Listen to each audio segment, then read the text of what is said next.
is shining, in the midst of the darkness shining. Jesus, light of the world, shine upon us, set us free by the truth you now bring us. Shine on me, shine on me, shine, Jesus, shine, fill this land with the Father's glory. Blaze, Spirit, blaze, set our hearts on fire.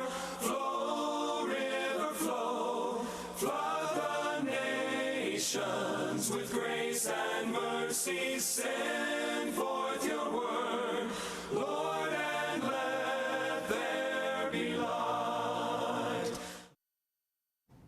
Good morning and welcome to Let the Bible Speak. My name is Alex Meredith. I'm the minister for the Marquette Church of Christ here in the Central UP.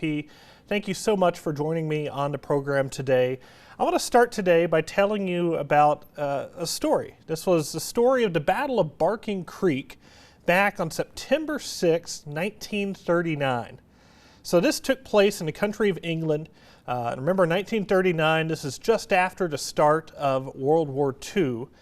And you have a lot of people in the English military and the English Air Force, which is who we're going to be talking about a little today, who were relatively inexperienced. Some of the older veterans had had some time there in World War I, but there were a lot of new recruits and fresh blood that had never experienced the battle itself, you know. And when you get into that situation and that scenario, your decision making is, not only is it critical, but it's a lot of pressure, and it can affect that, right?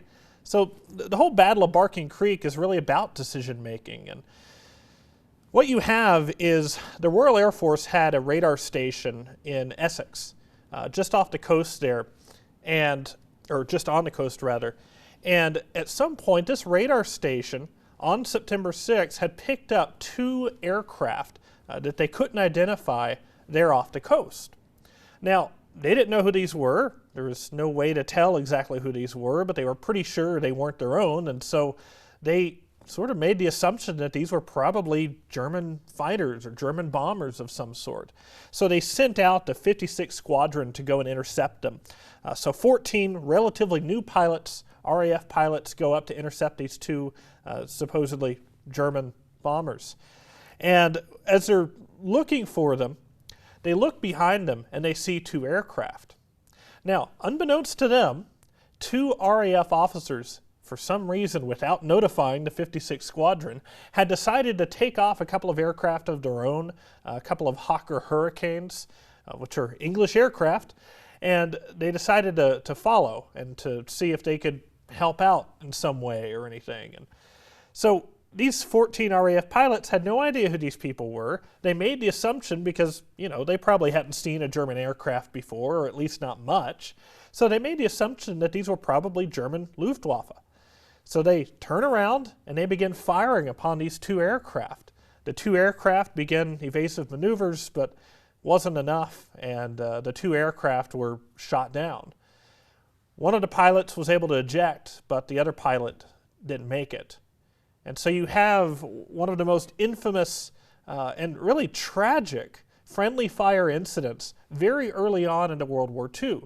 Now, in response to this, the Royal Air Force decided to expedite the development of their IFF technology, identification, friend or foe technology, in order to prevent something like this from happening again.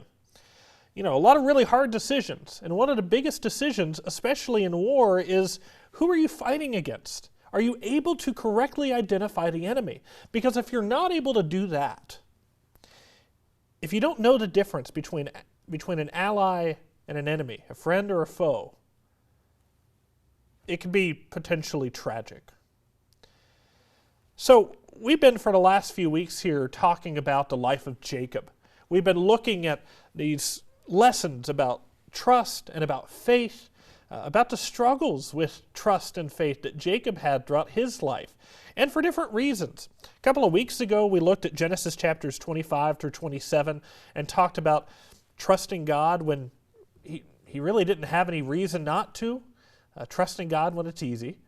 Last week we talked about trusting God even when we're cheated by the people around us. You might remember that Jacob was cheated by Laban and ends up in this tricky scenario with now two wives who are competing for his affection, and kind of a bizarre story, but we see him battle through that. And here in week 3, we're going to be looking at Genesis 32 and 33, and really we're going to see Jacob continue that struggle with his faith as he anticipates this reunification with his brother Esau. Now you might remember a couple of weeks ago, Jacob had stolen Esau's birthright, right? He had stolen his birthright, and in response to that, Esau wanted to take his life. He was trying to pursue Jacob and trying to chase him down and catch him. So Jacob flees to the north, and he goes up to the house of Laban. That's where he marries Leah and then Rachel, and where he spends the next 20 years of his life. But now, at the end of last week, we now see him leaving the house of Laban, going back down south, and he's going to encounter his brother once again. Now, if 20 years ago, I know it's been a long time, but if 20 years ago the guy that you're going to see wanted to kill you the last time you saw him, how excited are you going to be about that? You're probably going to be pretty nervous, right? And that's certainly what we see here today. So this story is really split up into 3 phases. We're going to start in Genesis 32. This will be the first phase of this story. So Genesis chapter 32, we're going to start reading in verse 3. So listen to this. Jacob sent messengers before him to Esau, his brother, in the land of Seir, the country of Edom, instructing them, "Thus you shall say to my lord Esau, Thus says your servant Jacob, I have sojourned with Laban and stayed until now. I have oxen, donkeys, flocks, male servants and female servants. I have sent to tell my lord in order that I may find favor in your sight." And the messengers returned to Jacob, saying, "We came to your brother Esau, and he is coming to meet you, and there are 400 men with him." How do you think Jacob felt about that? Verse 7, Then Jacob was greatly afraid and distressed. He divided the people who were with him, and the flocks and herds and camels into 2 camps, thinking, if Esau comes to the one camp and attacks it, then the camp that is left will escape. And Jacob said, O God of my father Abraham, and God of my father Isaac, O Lord, who said to me, Return to your country and to your kindred, that I may do you good. I am not worthy of the least of all the deeds of steadfast love and all the faithfulness that you have shown to your servant. For with only my staff I crossed this Jordan, and now I have become 2 camps. Please deliver me from the hand of my brother, from the hand of Esau, for I fear him, that he may come and attack me, the mothers with the children. But you said, I will surely do you good, and make your offspring as the sand of the sea, which cannot be numbered for multitude. So he stayed there that night, and from what he had with him, he took a present for his brother Esau, 200 female goats and 20 male goats, 200 ewes and 20 rams, 30 milking camels and their calves, 40 cows and 10 bulls, 20 female donkeys and 10 male donkeys. These he handed over to his servants, every drove by itself, and said to his servants, Pass on ahead of me, and put a space between drove and drove. He instructed the first, When Esau my brother meets you and asks you, To whom do you belong? Where are you going? And whose are these ahead of you? Then you shall say, They belong to your servant Jacob. They are a present sent to my lord Esau. And moreover, he is behind us. He likewise instructed the second and the third, and all who followed the droves. You shall say the same thing to Esau when you find him. And you shall say, Moreover, your servant Jacob is behind us. For he thought, I may appease him with the present that goes ahead of me, and afterward I shall see his face. Perhaps he will accept me. So the present passed on ahead of him, and he himself stayed that night in the camp. What Esau represents at this point, once again, just like he did back in, I think it was chapter 25, he represents a threat to the Abrahamic covenant. Remember, way back when, in Genesis chapter 12, Abraham was given this promise. I will make of you a great nation. I will make your name great. You will be a blessing. In you all the families of the earth shall be blessed. I'll give you this land. I'll give you this people. That same promise was passed from Abraham down to Isaac, and then down to Jacob. So Jacob is the sole inheritor of this promise, and it's supposed to be given now to all of Jacob's descendants. But now Jacob faces what he perceives as a threat, right? Esau might just come and wipe out my whole camp. He might just come out and wipe out my whole family, and then all of a sudden God's promises, well, they'll be gone. So that's what he's afraid of, right? Now, on the positive side, at least Jacob recognizes this fear, and what he does is he calls on God. He calls on God. He recalls God's promises. God, this is what you promised me. It sounds like a decision to trust in him, but his actions don't reflect that, do they? His actions very much reflect this sort of distrust. Because at first, the very first thing that he does is splits his camp, and he's saying, well, the worst he could do is take out half of us, right? And then he goes a step further. Afterwards, he wants to offer this present to Esau, hopefully to appease him, which, by the way, that's exactly what his wives tried to do with him, right? So you have him making the same exact mistake. And he puts some space between them, as if somehow Esau will receive one present and say, well, that was nice. Oh, and then there's another, and then there's another, and then there's another. Wow, how generous Jacob is. He's really trying to butter Esau up so that hopefully by the time that he gets there, maybe he won't attack him, right? But at the very core of it, Jacob is nervous that God won't follow through with his promises. He doesn't really believe that God can do it or that God will do it. He believes that all of it is at risk. So God responds to this prayer, and he responds to Jacob's fear, and look how he does it. It's an odd story. This comes in Genesis chapter 32. We're going to start reading in verse 22. Listen to this carefully. The same night he arose and took his 2 wives, his 2 female servants, and his 11 children, and crossed the ford of the Jabbok. He took them and sent them across the stream and everything else that he had, and Jacob was left alone. And a man wrestled with him until the breaking of the day. When the man saw that he did not prevail against Jacob, he touched his hip socket, and Jacob's hip was put out of joint as he wrestled with him. Then he said, "Let me go, for the day is broken." But Jacob said, "I will not let you go unless you bless me." Kind of an odd request. And he said to him, "What is your name?" And he said, "Jacob." Then he said, "Your name shall no longer be called Jacob, but Israel, for you have striven with God and with men, and have prevailed." Then Jacob asked him, "Please tell me your name." But he said, "Why is it that you ask my name?" And there he blessed him. So Jacob called the name of the place Peniel, saying, "For I have seen God face to face, and yet my life has been delivered." The sun rose upon him as he passed Peniel, limping because of his hip. Therefore, to this day, the people of Israel do not eat the sinew of the thigh that is on the hip socket, because he touched the socket of Jacob's hip on the sinew of the thigh. Fascinating story, right? There are a few points of interest here that I want to talk about. The first is that this whole thing, this whole wrestling match, it totally interrupts the story, the larger story that's going on, right? Remember, Jacob was down on his way to go see Esau, and then all of a sudden there's a guy wrestling with him. And then if you keep on reading, if you were to pick up in in chapter 33, which we will in a minute, it goes back to that same story. This whole thing, literally and from a literary standpoint, it interrupts the flow of that larger story. Now, when you do have that sandwich structure where it's A, B, A in Scripture, a lot of times what that indicates is that whatever happened there in the middle really has some sort of enduring relevance to that outer layer. So be on the lookout for that. Think about that as we go through this. Here's the other thing to consider. Who is this? Who is this mysterious opponent that just apparently runs out over the hills to suddenly he decides to go and wrestle Jacob? It's kind of bizarre, isn't it? Who is this and why does this happen? Well, at first, if you look at verse 24, it appears that it's just some man.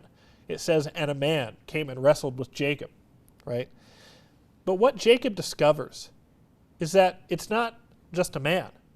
This is God, or at the very least, some sort of divine representative of some sort. That's why in verse 30, he says, I've seen God face to face, right? He was wrestling with God. And that's why he was given this new name, too, in verse 28. He was renamed from Jacob to Israel. He who wrestles with God is what that means. He who has striven against God, or even it can be translated, he who has been victorious and conquered God. And that's interesting. I mean, why is it that Jacob even has this wrestling match with God? Well, here's the best way I can put it and understand it. This wrestling match is Jacob's lifelong, and it is lifelong, by the way. Notice in verse 24, it says he's wrestling with him all night until daybreak. This whole wrestling match is representative of Jacob's lifelong battle against everyone around him. And he has been battling everyone around him, hasn't he? It's like, and some of us are more prone to this than others. Every task that we set ourselves to, we decide to make it harder on ourselves by taking the most difficult route possible. Because remember, at the very beginning of Jacob's life, Jacob was promised that he would lead this powerful nation that would even be more powerful than the nation that comes from Esau, right? So he was given this promise. But the route that Jacob decided to take was the most difficult route there. It was the most difficult route available to him. He decides to fight against everybody around him, ranging from Esau to his own mother and father, to his wives, to Laban. He's fighting against everybody. These conflicts are either born out of or exacerbated by his own fear, his distrust, and his own lack of faith. That's exactly what's happening with Esau, right? He's terrified about what Esau might represent. But the reality was that in wrestling against everybody else, in fighting everybody else, he had actually misidentified the enemy and was wrestling against God. That's what he was doing. And yeah, he came out on top. We see in verse 25 here that Jacob actually is victorious, but that's only because God allowed him to. That's why in verse 30 he says, I've seen God face to face, and yet my life has been delivered. It was only by the mercy of God that Jacob got to where he was. And by the way, Jacob was a pretty strong guy. We know this from back in Genesis chapter 29 when he first encounters Rachel. There's this stone sitting on top of this well that would typically take several men to move it out of the way to get to the well. But he does it all by himself. So physically, he's a strong person. But now, what is he doing as he walks away from this fight? He's limping. He's limping away from Penuel, going down to his brother Esau. So now, even if he wanted to fight Esau, he can't. He's got no choice. So what does he have to do now? He has to trust God. He's got no choice. Which I think shows us that sometimes we need to be broken in order to be made whole, right? Okay, so you have this renaming is significant too, the renaming from Jacob to Israel. Really, this is the beginning of this nation. You have the promise to Abraham in the beginning that a nation would come from him, but up to this point, it had really been passed down to singular people, right? It was passed from Abraham to Isaac to Jacob. But now what's going to happen is all of Jacob's descendants, not just one of his sons, but all of Jacob's descendants will be recipients of this promise. And so with Jacob being renamed Israel, those people now, the descendants of Jacob, become known as the Israelites, or the children of Israel, they're sometimes called. So this is the birth of a new nation. But the name is pretty prophetic, isn't it? Not only does it represent Jacob's tendency to want to wrestle against God, but the whole Israelite nation will have a proclivity towards that as well. So for the next 2,000 years, Israel's going to be engaged in a constant wrestling match with God. And I think sometimes, especially as Christians, we look back on the Old Testament period and we look at some of the silliness that goes on. We think about the golden calf that Aaron and the Israelites made while they waited on Moses to come down from the mountain with the law. And we say, well, that was pretty, we wouldn't do that, right? We wouldn't be that foolish.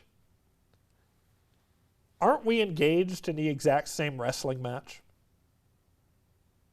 If we're honest, are we not? How many of our problems, we're worried about money, we're worried about the conflict that we have with the people around us, our relationships, we're absolutely mortified by the thought of our own mortality. How many of those issues are actually the result of forgetting what God has done, forgetting what God has promised, a lack of faith, and before you know it, what have we done? Well, we've misidentified the enemy. We're waging war against God, and we're creating battles on battlegrounds that God already controls. And if we're the ones doing that, I really doubt that all we're going to walk away with is a broken hip, or a dislocated hip at that. Okay, so here's how the story ends. Chapter 33, we're going to start in verse 1. We'll read the first part of this and then move on from there. So in Genesis 33, verse 1, it says, "And Jacob lifted his eyes and looked, and behold, Esau was coming, and 400 men with him. So he divided the children among Leah and Rachel and the 2 female servants. And he put the servants with their children in front." What a brave man, right? Putting the children in front. All right, so he puts the children in front, then Leah with her children, and Rachel and Joseph last of all. He himself went on before them, bowing himself to the ground 7 times until he came near to his brother. But Esau ran to meet him and embraced him and fell on his neck and kissed him, and they wept. If I didn't point it out already, if you're familiar with the story of the parable of the prodigal son from Luke chapter 15, there are callbacks to this story right here. This is what those listeners would have thought of when hearing that parable. So in verse 5, "And when Esau lifted up his eyes and saw the women and children, he said, 'Who are these with you?' Jacob said, 'The children whom God has graciously given your servant.' Then the servants drew near, they and their children, and bowed down. Leah likewise and her children drew near and bowed down. And last, Joseph and Rachel drew near, and they bowed down." Okay, so it all works out, right? Jacob's fears turn out to be totally unfounded, because Esau not only is not going to attack him, he's thrilled to see how God has worked in Jacob's life. How often does this happen to you, by the way? Something's coming up, maybe some event, something, maybe a conversation, a hard conversation with somebody has to happen, and you work it up in your head for maybe days. And then when you get there, it works out. It's okay.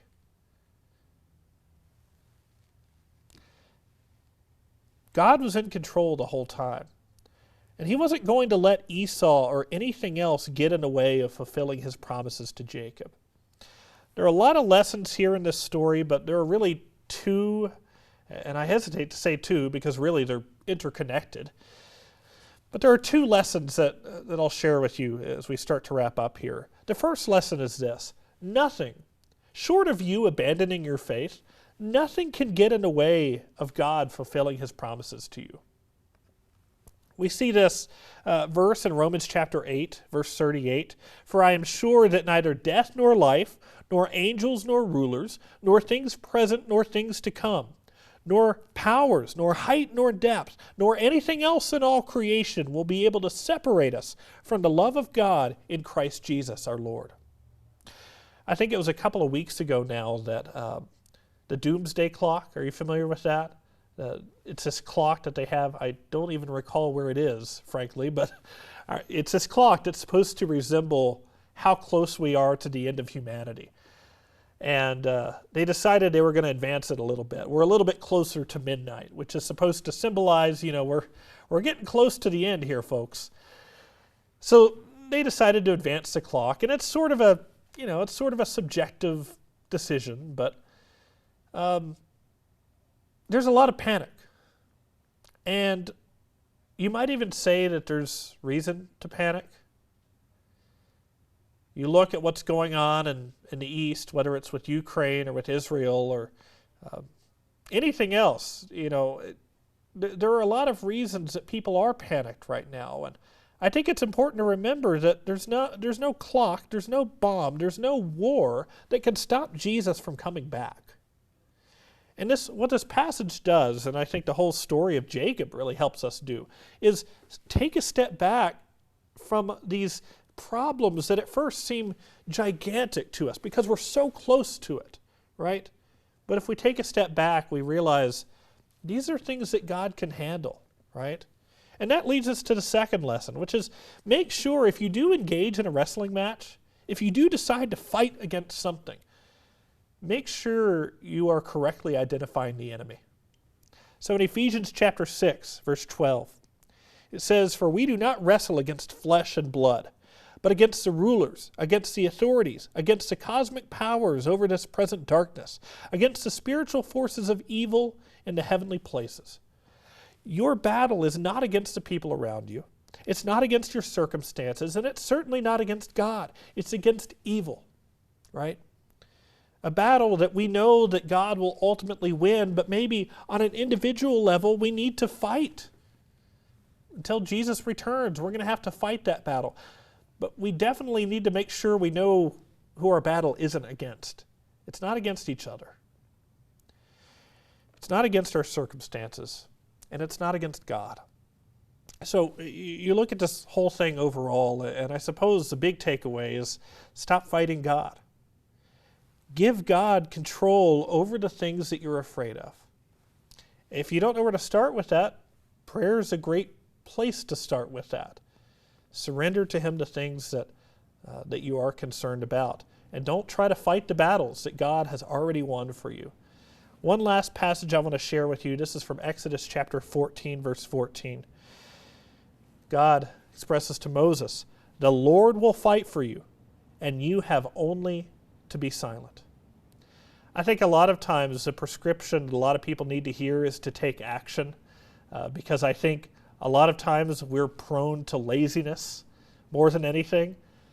But sometimes I think we need to be reminded to stop, to step back, and to let God fight the battles that He's already promised to fight. Maybe that's something you need to do. Maybe that's something you've been looking to do for a long time. I by no means claim to have all the answers. I don't pretend to, for sure, but I know that if there's anything that we can begin to help you with, feel free to reach out. You can find a lot of our contact information on our website. That's going to be on letthebiblespeak.net. Feel free to attend any one of our services. We meet at 11 o'clock every Sunday in Marquette. May God bless you. Have a wonderful week. God bless. The Father's glory blaze, Spirit blaze, set our hearts on fire. Flow, river, flow, flood the nations with grace and mercy. Send forth your word, Lord, and let there be